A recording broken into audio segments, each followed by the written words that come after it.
every time you check the numbers, the number one most persecuted group in the world is the Christians. Oh, definitely. It's the Christians. It's without question. I don't care what you gotta say. Yes. It's not gonna be smart. Yes. Christians is number one. You know.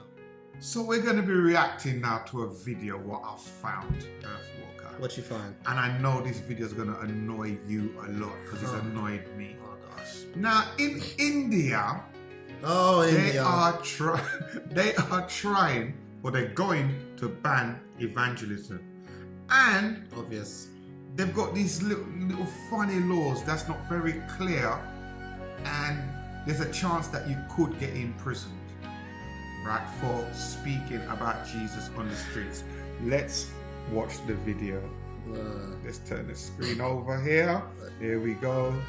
A new disturbing anti-conversion law in the Hindu majority state of Uttarakhand, India, is setting off alarm bells for Christians around the world.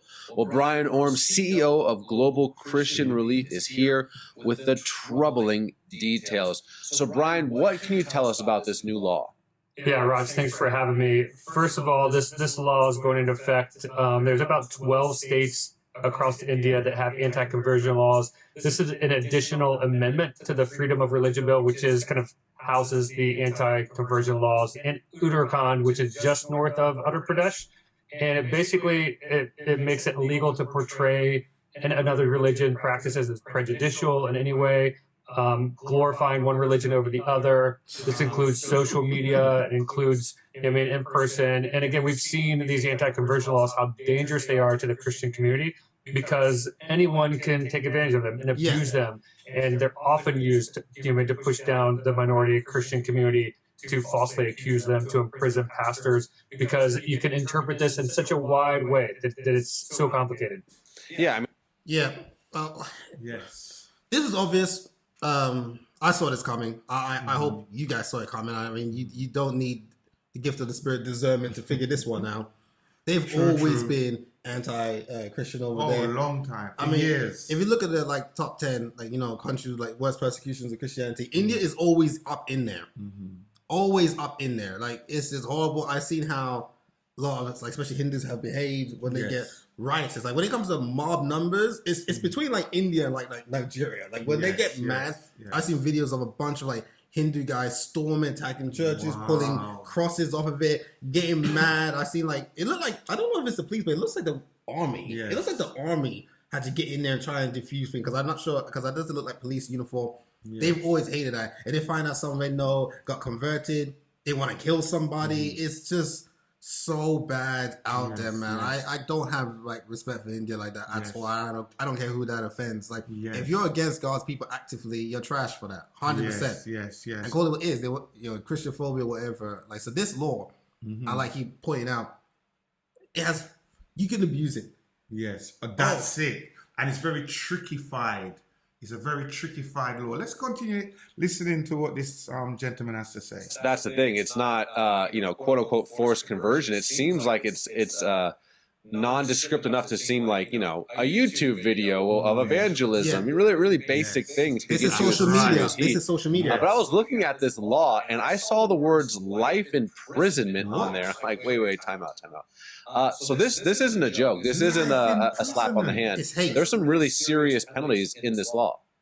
For real. Yeah, and I think for us as Americans, we have to think about it. In India, it's very different. You're not innocent until proven guilty. You're guilty until you're proven innocent. Exactly. And so they can bring you in with any kind of claim that someone makes, and again, arrest you without a warrant, give you denial of bail, or again, if they punish you, could be up to life. And it's a very serious crime. And that's another thing to take into account. Notice the countries that have full-on, what they call it, Christian values or Christian foundations. They call it Judeo-Christian, all this kind of stuff. Notice those countries are, and this is the fact, they're the better countries. Definitely. Did you not just hear what happened in those Muslim majority countries and this Hindu majority country? You can get arrested without warrant, no bail, no nothing. They just take you away and just basically life sentence. People let's talk about, freedom in UK, freedom of speech is gone. We can't storm. They're talking about, the First Amendment's under attack in the USA. At least we've got these. Yes. Over there, it isn't freedom of speech. Yes. You're not free. And like you just said, guilty until proven innocent. Could you imagine that? So they can arrest you lock you up, and just keep you there until you go to court, until they decide on a court date. And that could be 2, 3, 4, 5 years. And because they have a clear hatred for Christianity, they're not going to be fair to you. No. It's biased. They're probably abusing people in prisons. You know what's happening in China and all that kind of stuff? Yep. India, no, people want to talk about India's food, jalfrezi, vindaloo and all that, and they talk about India like it's great. Y'all don't know India for real. Yeah. India is bad. Yes. Also, what's happening to the women over there? Well, we're seeing it here now. We're seeing it here now with this news that you can actually go to prison for life. For preaching the good news. Not murdering someone. Yes. Not robbing them banks. Yes. Not blackmail. Yes. But showing that the Christianity is true and the Hinduism is obviously false. My days. Let's carry on watching. Talking to our partners in the field, we know that for pastors and others have been deleting their YouTube sermons, deleting their social medias. Some are preparing to leave the state because they feel like it's going to get much worse. So this is impacting the church in a really deep way. Well, you know, I'm half Indian. My dad was born in India. Half my family is still Hindu to this day. So this is a personal subject. But, you know, historically, you would think that, you know, there would be more issues for Christians than, say, the Islamic world. I know you were discussing that you just got home from Syria. And the chronicles of the Christians in Syria is just horrific and almost unspeakable, obviously, in places like Iraq and so on and so forth. But India, this is maybe a new concept for some people. No. What is happening in India right now when it comes to the Christian community? Yeah, I think it's important to go back to the election of Prime Minister Modi in 2014, which really kicked off a lot of the intensification of persecution across the country because he brought in a nationalist mentality that to be Indian is to be Hindu. And he has spoken out against minorities. He's part of the BJP party, which has been... That's the exact same attitude. I'm talking a lot. I'm sorry, guys. Christian persecution gets on my nerves. Yes. No, but like, sorry, if you're going to say something, you're saying. I was going to say quickly. Yeah. Did he say that you have to be Hindu to be Indian? Yeah, because he's like a nationalist. He said like, to be Indian, you have to be Hindu. It's like, if you're Indian, you're supposed to be Hindu by default. Yes. And I was going to say, that's the similar attitude that Somalis have concerning Somalia. They've been pushing it around. It's so popular. They push around this false idea that Somalia is the only place in the world where it's all Muslim. They don't even believe that Somalis can be Christian. Like there's Christians there. When that shows they don't know the history. There's been Christian missionaries, and there's loads of actual Christian Somalis. They just can't pop up and be like, "Hey, I'm Christian." That just comes with trouble. You can't just roll up and just say you're Christian. And there's so many like Somalis who are just like like just normal people. Not troublemakers. Some of them even hate terrorists and all stuff like that. You know, that sounds weird saying that, but like, you know what I mean? And they truly don't believe. They're shocked with the idea, wait, there's Christians, Somalis in Somalia? They're actually shocked. Yeah, they're actually shocked. It's like, if you're Somali, you're Muslim by default, and then you got this Modi scumbag talk about, to be Indian, you're Hindu. It's the same thing. People really have this mentality. Look up the history of Somalia and Christianity. I'm just saying, I know it's a little bit off. I'm saying, I just saw that connection. Well, the devil's raging. He's raging. Again, trying to flesh out Christians, Muslims from different regions. And again, so it's one of those things where they're radicalizing especially the rural communities to become very nationalistic. And so they look down upon Christians and other minorities and look to them as the reason for any ill within the village, but also look at them as like not being fully Indian and needed to be ejected or ostracized from that community as well too. So it's become the rhetoric under Prime Minister Modi and the BJP party has driven out just incredible persecution, discrimination, especially in the rural areas like Chhattisgarh and Uttar Pradesh, and then Uttarakhand. So I think for folks watching this, I know myself too, being half Indian, the question is what can we do? I'm sitting here in San Diego. You're sitting here in Cincinnati. What can we do? Yeah, I think the very first thing that's in talking to believers, and I was in India last year, meeting with them, going across the country, hearing. What can we do? I know I can do. I'm not going to India. But I think that might be the coward's way out. You know what I mean? We can't. It's not cowardly. When the early church was persecuted, many of them fled, and that's how the gospel is spread. So there is a purpose in it as well. It's not cowardly, but what you say is common sense. Why do you want to go to a place where they're looking for any reason to hang you? Yeah, true. Oh my. He said, what can we do? Well, obviously, whatever support we can do to Christians in India, especially if there's organizations that specialize in persecution and stuff like that, maybe with enough, like, bringing up enough attention with stronger nations like US and stuff, maybe they can put pressure, because you can't bully a country to do something they don't want to do unless you're way stronger than that country. Bigger countries can literally pick on, sometimes wrongfully pick on, and bully other countries. You know, so US can do something about it. Obviously, China don't care. The US can do something about it. And of course, number one thing, keep praying regarding the matter, because God can work in pagan ruled things. He's even used pagan rulers before to accomplish things. Yes, true. But one more thing I wanted to tap on quickly. Remember how he said that Modi is like promoting this whole nationalist view and get people to see that's the like, India. The guy who's in right now, what was it, BJP party or something like that? Well, they suck too. The whole point is that nationalist view thing, we're also seeing that in the minds of people on the social media X when it comes to the UK as well. I know probably we're going to talk about that one time, but you got some people in the UK who clearly just want, let's say, England to be nothing but just white English people, and that's it. So you're seeing that dangerous view spreading. Wow. It's not just India. UK, you've got some dirtiness too. Keeping it a buck. I always keep it at a $1.55. You know what I'm saying? Is what it is. Man, thank you for that, Earthwalker.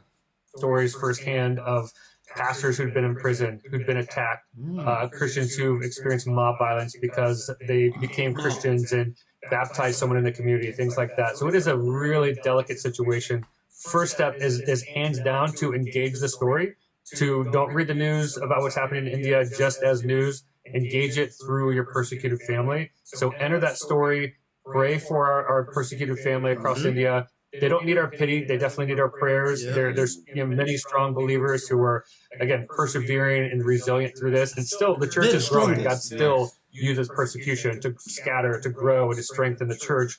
But then I was also say through our organization or others who are stepping into India to support the persecuted, they can also have a huge impact by giving either a one-time gift or a recurring gift to really stand with our brothers and sisters across India during this pivotal time for the church there. Well, that's the maybe my last question is where is the impetus on? I don't want to get you involved in this, but like America, like where should the Trump administration get involved? Should we, condition aid? Like, I mean, it seems like we have such a powerful. I think that's the hard part. Is I go to the Middle East and people are like, well, the Christians that you guys quote unquote run the world over here in the West, and you guys aren't even helping your own Christians in Syria and Iraq, and that's right. It seems like there's this like disconnect where it's like you are the most powerful entity right now, at least politically in the world, U.S. and yet your Christian brothers and sisters around the world are suffering. Isn't there something that on a governmental level that can be done? I don't want you to get involved in politics if you don't want to, but should we be encouraging our government to do something about this? And that's literally why we had the First Crusade. A lot of people don't know this. The First Crusade was literally a response to heavy persecution of Christians by the Muslims then at the time. You had Saladin and them lot, you had their jihads that they was doing, you had the wrongly guided caliphs and that stuff. And it's like Christian churches were being attacked, ransacked, there was murderings, there was enslavements, there was rapings, there was destroying of crosses, all this kind of stuff, to the point where basically like the Christians, like Rome just had enough, and it's like, all right, we're gonna do what we do best. We became a world power through war. So it's like, okay, you want to attack us? All right, we're gonna go defend, because they didn't believe that pacifist nonsense. And then they said the First Crusade, they went over there, and it was just a one-handed slaughter. And it's when they slaughtered, they fought against the Islamist jihads, and then they took back Jerusalem. They didn't stole, they took back Jerusalem, and that's what happened. And that destruction that the First Crusade did literally put the biggest halt on the Islamic Jihad army, because they were trying to reach like Europe and everything. So if we went for the First Crusade, all you bums right now, you ain't gonna have. There would have been no pubs. That'd have been shut down. So you should be grateful, honestly, for the First Crusade. That's just the historical fact of the matter. So that's what happened. So it's all about, should the West be doing something? But when the First Crusade went and did something, they actually got results. I'm just saying, that's just what happens. By the way, people, Earthwalker is an apologist. I'm going to be leaving his YouTube channel in the link down below. As you can see, he knows what he's talking about, and he's very passionate about these situations and defending our faith.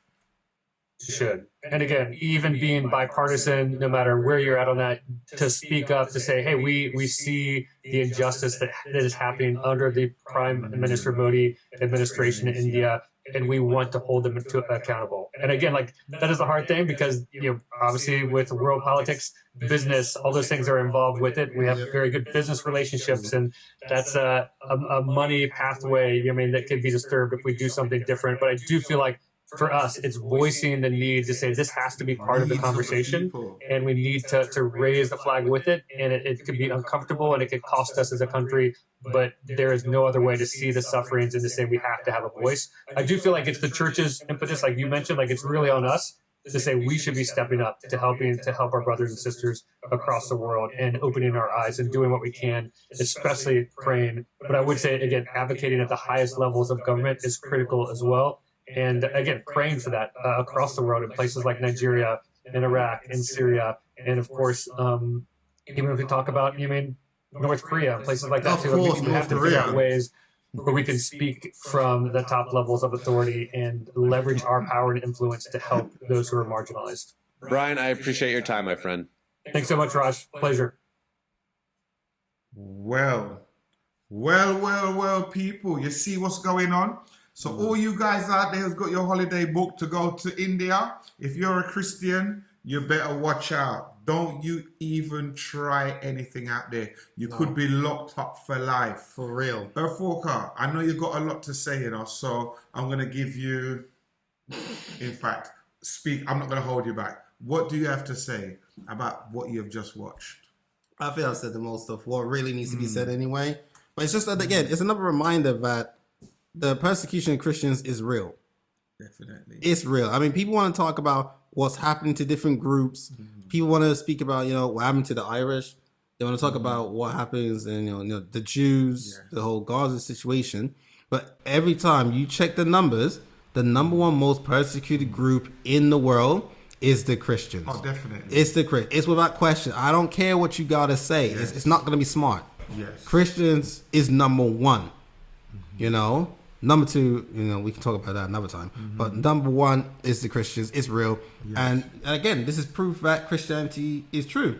Not only can you look at it from a spiritual sense that the devil's not going to fight against things that don't threaten him. Yes. He's not going to fight against Hinduism. He's not going to fight against Islam. The only damage Islam has taken is because of Christians and like historical studies and discoveries. But he's not going to fight against those. So it proves that once again, Christianity is special.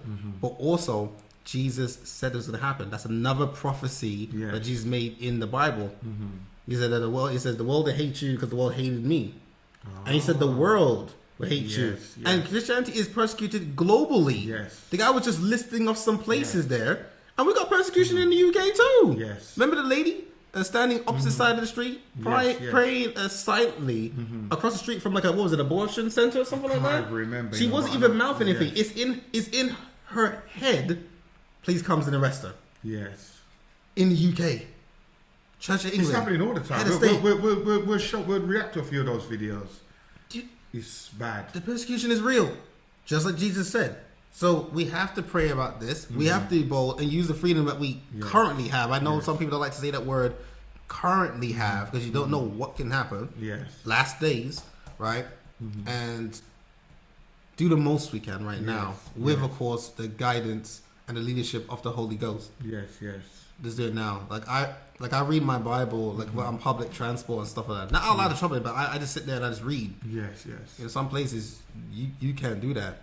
North Korea, you do that. You go to one of them labor camps, labor centers, or whatever it is, and the things they do to you there. So it's real. It's real, dude. It's real, man. People, as you can see, Christianity is getting a big fight, and those laws that they have in it that's coming up in India is going to be a problem because a lot of people, British and Americans, are going to be locked up. They're going to be locked up, and the government will have to get involved whether they want to or not. And I'm telling you, serious things are happening right now. If you've got anything to say, any comments regarding that video that you've just watched, just leave a comment. That's right, in the comment section, please, because I'm telling you, man, I don't know what this world is coming to. And we have to, as Earth Walker said, we have to continue continue to pray for our persecuted brothers and sisters. We're going to continue to react to more videos. You're going to see a lot of me. You're going to see a lot of Earthwalker. So continue to like, continue to share, continue to subscribe. God bless you all and speak to you again soon.